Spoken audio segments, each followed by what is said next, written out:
Oliver's small frame was buffeted by the harsh winds of Soweto's streets. The African orphan named Oliver had lost his parents at a tender age and was left in the care of his frail grandmother, Gogo. She did her best to provide for him, but poverty gripped their lives tightly. Oliver's eyes would light up as he watched other kids going to school, their uniforms a stark contrast to his tattered clothes. An African orphan boy, Oliver's dreams of education seemed like a distant mirage. As the years went by, Oliver grew accustomed to scavenging for scraps and avoiding the dangers that lurked on the streets.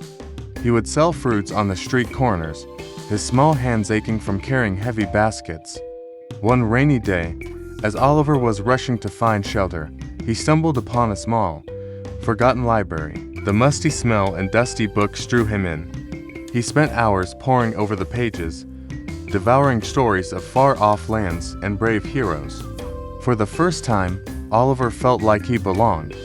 The librarian, Mrs. Johnson, noticed Oliver's love for books and offered to teach him how to read and write. Slowly but surely, Oliver's literacy skills improved, and he began to see a glimmer of hope. Years passed, and Oliver's determination only grew stronger. He applied for a scholarship and, against all odds, was accepted into a prestigious school. Gogo's eyes shone with tears as Oliver donned his new uniform, a symbol of the opportunities that lay ahead. But fate had other plans. Gogo passed away, just as Oliver was starting to make a name for himself. He was consumed by grief, but her words echoed in his mind. Education is the key to unlocking your potential. Oliver, with renewed determination, Oliver threw himself into his studies. He excelled, earning a degree in business and eventually starting his own company. The once street-smart boy became a successful entrepreneur, investing in Soweto's youth and creating opportunities for those struggling to find their way. Oliver's success was bittersweet. He built a grand house, but it felt empty without Gogo's warm smile.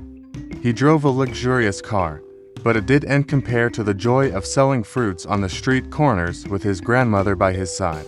As Oliver looked out over the Soweto skyline, he whispered, "Gogo, I did it. I'm living the life you always dreamed for me."